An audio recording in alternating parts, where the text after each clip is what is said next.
dan belajar bersama-sama firman Tuhan yang terdapat di dalam 1 Tawarik 16 ayatnya yang ke-34. Haleluya.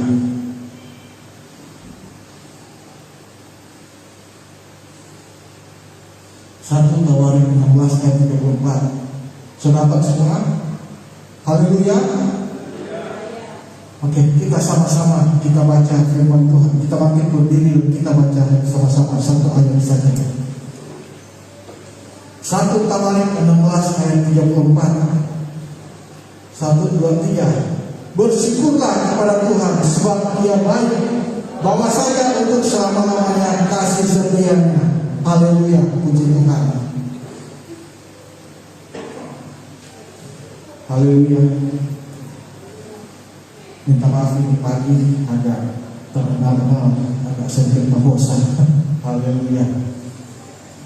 Saya baca kembali 1 Tawarik 16 ayat 34. Bersyukurlah kepada Tuhan sebab Dia baik, bahwasanya untuk selama-lamanya. Haleluya.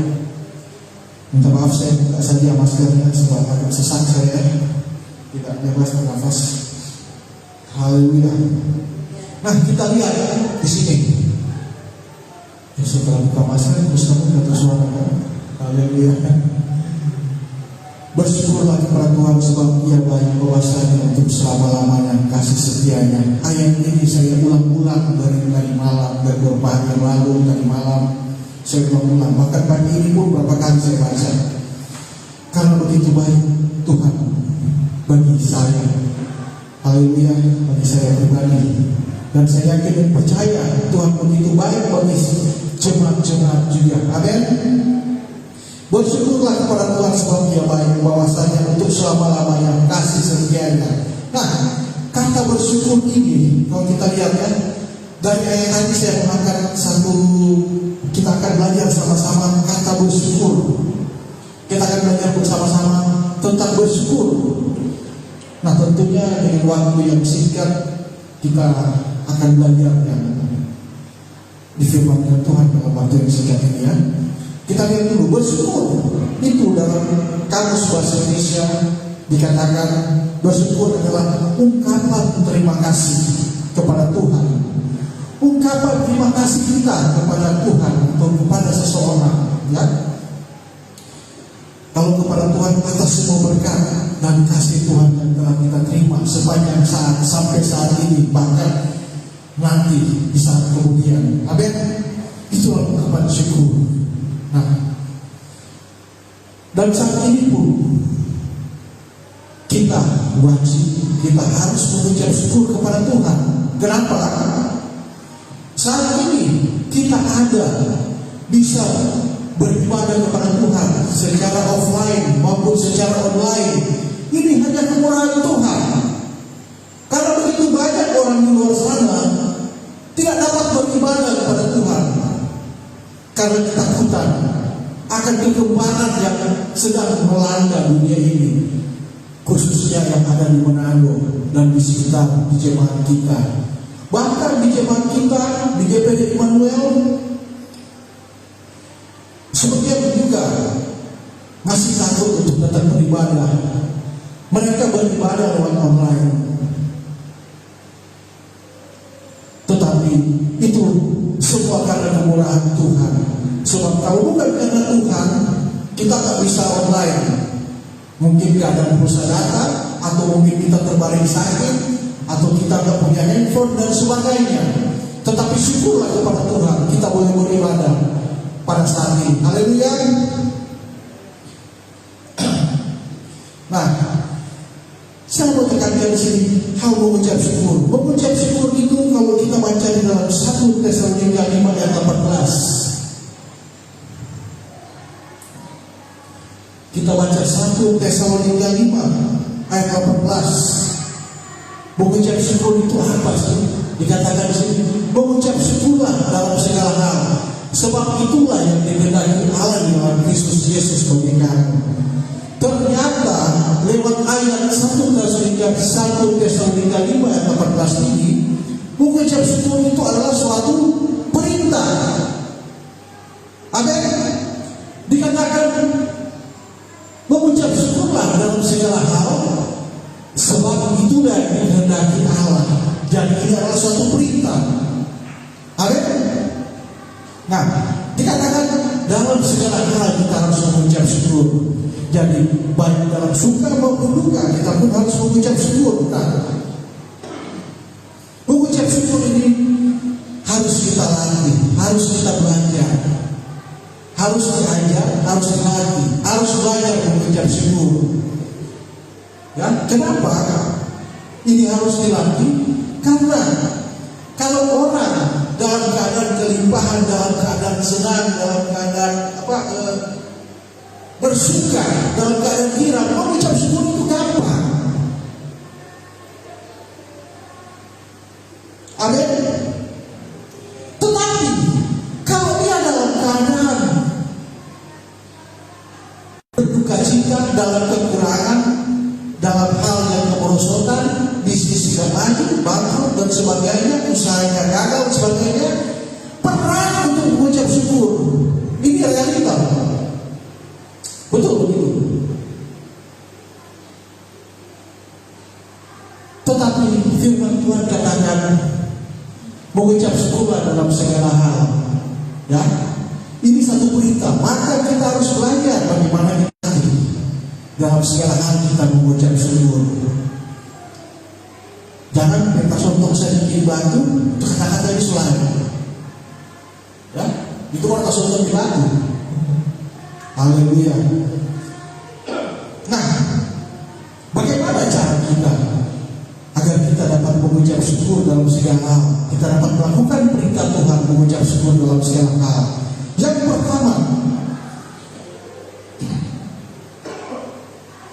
pertama adalah bagaimana kita dapat mengucap syukur, bagaimana kita dapat belajar mengucap syukur.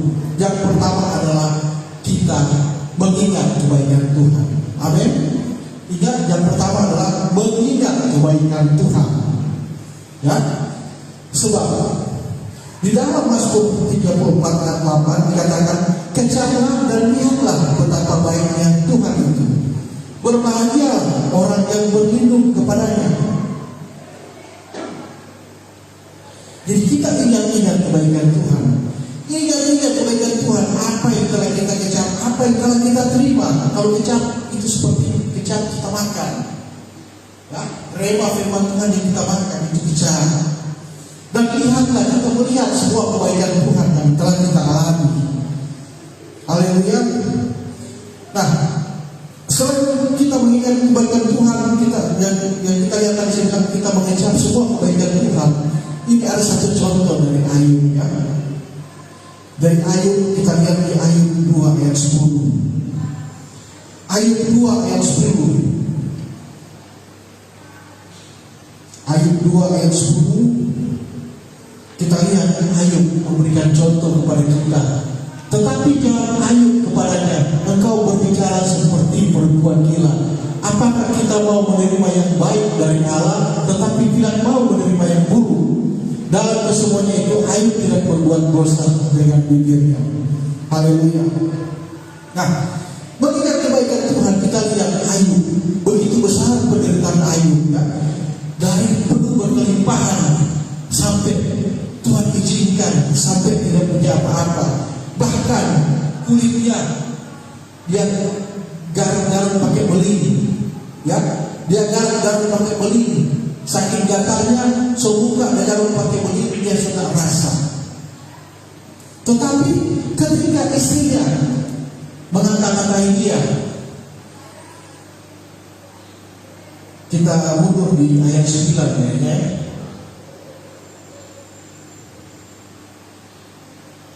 Maka berkatalah istrinya kepadanya, masih bertekunkah engkau dalam kesayanganmu? Kutukilah Allahmu dan matilah.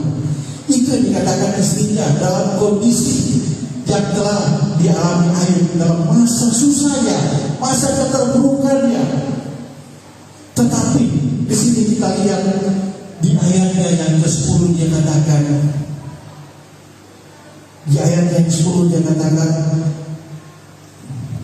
engkau berbicara seperti perempuan gila. Dia katakan kepada istrinya, apakah kita mau menerima yang baik baik dari Allah tetapi tidak mau menerima yang buruk.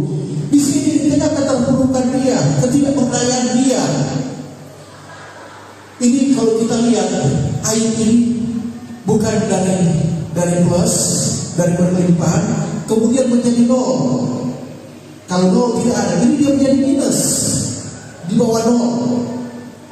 Tetapi dia tidak melontarkan suatu hal yang tidak baik tentang Tuhan, tetapi dia mengucap syukur kepada Tuhan. Kenapa? Dia mengingat kebaikan Tuhan. Dia mengingat kebaikan Tuhan. Apa yang pernah dia telah terima. Amin. Begitupun kita saat ini, saya yakin dan percaya di antara kita mengalami hal yang sama. Hidup sekarang biasa dalam kelimpahan, kita hidup minus karena ini masa sulit. Janganlah kita memutuki Allah, janganlah kita berbalik dan menjauhi Allah. Tetapi kita harus mengucap syukur dengan cara kita mengingat pasti ada kebaikan Tuhan sedikit pun. Walaupun cuma sedikit, pasti ada kebaikan Tuhan yang telah Tuhan berikan kepada kita. Itu akan membuat kita mengucap syukur. Amin. Haleluya. Memang keadaan kita sekarang terpuruk. Bisnis turun karena pandemi, PPKM, orang tidak bisa keluar. Banyak yang usaha online, banyak yang usaha secara offline. Imbas itu sama terjadi. Baik itu sebagai pegawai negeri, pegawai BUMN, itu pun pasti akan terasa. Ya, janganlah dengan kondisi seperti ini, kondisi masa sukar ini, terus kita menutupi Allah. Tetapi kita harus mengucap syukur kepada Tuhan dengan kita melihat kebaikan-kebaikan Tuhan yang pernah kita rasakan. Amin. Seperti yang dialami Daud di Siklag. Ya. Ketika dia kembali, dia melihat bahwa bangsanya telah ditawan oleh orang Filistin. Apa yang dia lakukan? Dia kembali memperkuat percayaan kepada Tuhan. Seperti firman Tuhan pada minggu lalu, menguatkan iman percaya kepada Tuhan. Dan kita lihat apa yang Tuhan perbuat ketika dia kembali menguatkan iman percaya kepada Tuhan. Tuhan mengembalikan segalanya kepadanya. Amin. Jadi yang pertama adalah ketika bagaimana kita belajar berlatih untuk mengucap syukur. Kita selalu mengingat kebaikan Tuhan. Sekecil apapun itu pasti ada kebaikan Tuhan di dalam kehidupan kita. Amin. Itu menjadi dasar kekuatan kita untuk berlatih bagaimana kita harus mengucap syukur. Sehingga di dalam keadaan sesulit apapun itu, kita masih dapat mengucap syukur. Amin. Haleluya. Yang kedua, kita harus berlatih mengucap syukur dengan cara tindakan atau perbuatan kita. Ya, kalau tadi kita mengingat perbuatan Tuhan, sekarang kita melakukan suatu tindakan atau perbuatan kita. Dan tindakan kita itu apa? Tindakan itu yang ada yaitu kita datang beribadah kepada Tuhan. Ya, seperti dikatakan di dalam Mazmur 122 ayat 1. Mazmur 122 ayat 1. Mazmur 122 ayat 1 dikatakan, nyanyian siapa tahu, aku bersuka cita ketika dikatakan orang kepadaku, mari kita pergi ke rumah Tuhan. Haleluya. Puji Tuhan. Untuk kita latih bagaimana kita dapat bersyukur kepada Tuhan. Hal yang pertama adalah kita harus membiasakan diri kita untuk datang beribadah kepada Tuhan. Dalam situasi sulit apapun, kita harus siap beribadah kepada Tuhan. Baik itu secara offline datang maupun secara online. Harus tetap beribadah. Seperti yang dikatakan oleh Daud. Kita tahu Daud adalah seorang yang sangat-sangat sibuk, seorang raja yang sangat-sangat sibuk, ya, mengurus kerajaan, mengurus keluarga. keluarga, mengurus rakyat dan sebagainya. Tetapi dia masih saja beribadah kepada Tuhan. Bahkan dia memiliki kerinduan. Dia rindu untuk beribadah kepada Tuhan. Dia nyatakan itu dalam salah satu Mazmur, yaitu di Mazmur 120 ayat 1. Aku bersuka cita ketika dikatakan kepadaku, mari kita pergi ke rumah Tuhan. Haleluya. Adakah dari kita semua pada saat ini bersuka cita ketika dikatakan orang atau diajak orang, mari kita pergi ke rumah Tuhan? Haleluya. Saya yakin dan percaya yang ada di tempat ini, yang sedang online, mereka pun merindukan hal yang sama. Merindukan hal yang sama itu, bersuka cita dalam beribadah kepada Tuhan. Haleluya. Dan di dalam Roma 12 ayat 1 dikatakan, oleh karena itu saudara-saudaraku, demi kemurahan Allah, aku menasihatkan kamu supaya kamu mempersembahkan tubuhmu sebagai persembahan hidup dan yang kudus dan yang berkenan kepada Allah. Itulah ibadahmu yang sejati. Amin. Dalam Roma 12 ayat 1 ya, dikatakan ibadah yang sejati yaitu mempersembahkan tubuhmu sebagai persembahan hidup yang kudus dan yang berkenan kepada Allah. Kita datang beribadah, kita mempersembahkan tubuh kita kepada Allah. Tubuh kita kepada Allah. Tubuh ini harus dikuduskan. Amin. Kalau saat ini kita datang beribadah masih sebagai rutinitas, setiap hari Minggu harus ibadah, tapi tanpa ada makna, tanpa ada sesuatu yang kita buat pulang nanti. Mulai saat ini kita berubah. Kita harus beribadah dengan benar kepada Tuhan. Amin. Karena dengan beribadah kita mempersembahkan tubuh, kita mempersembahkan hidup yang kudus kepada Tuhan. Jadi dengan beribadah kita memberikan tubuh dan hidup ini kepada Tuhan, artinya kita harus meninggalkan semua yang jelek di hadapan Tuhan. Dosa-dosa kita, kesalahan-kesalahan kita harus tinggalkan. Kita harus berubah. Kalau saat ini kita masih melakukan kesalahan dan dosa, kita masih melakukan hal-hal yang jauh daripada firman Tuhan, bertobat. Karena hari ini adalah hari-hari jahat. Kita tidak tahu kapan Tuhan datang. Tetapi dengan melihat kondisi seperti ini, melihat tanda-tanda air sabar, kedatangannya sudah tidak lama lagi. Amin. Dan kita harus persiapkan diri kita agar kita ketika dia datang, kita didapati seorang yang bersih, seorang yang benar, seorang yang layak di hadapan Tuhan. Amin. Haleluya. Nah, kemudian di dalam kita beribadah kepada Tuhan, nah, selain kita beribadah kepada Tuhan, ketika kita datang beribadah kepada Tuhan, dikatakan di dalam Keluaran 23 ayat 15. Keluaran 23 ayat 15. Keluaran 23 ayat 15 dikatakan bahwa hari raya roti tidak beragi haruslah kau pelihara. 7 hari lamanya engkau harus makan roti yang tidak beragi, seperti yang telah diberitakan kepadamu. Pada waktu itu ditetapkan dalam bulan Adil, sebab dalam bulan itulah engkau keluar dari Mesir. Dikatakan selanjutnya, tetapi janganlah orang menghadap kehadiranmu dengan tangan hampa. Amin. Jadi orang pun yang datang beribadah, jangan datang dengan tangan hampa.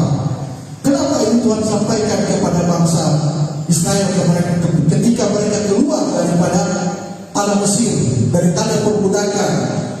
Tuhan membawa mereka kepada suatu negeri yang berlimpah, suatu daerah yang penuh dengan kemerdekaan, penuh dengan kemenangan. Amin.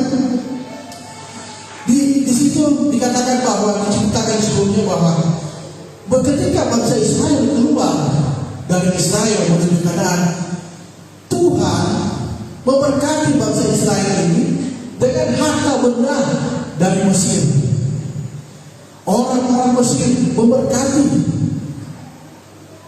orang-orang Israel ini dengan segala segala harta yang mereka bawa, yang mereka punya, sehingga orang Israel keluar dari tanah Mesir dengan segala kelimpahan.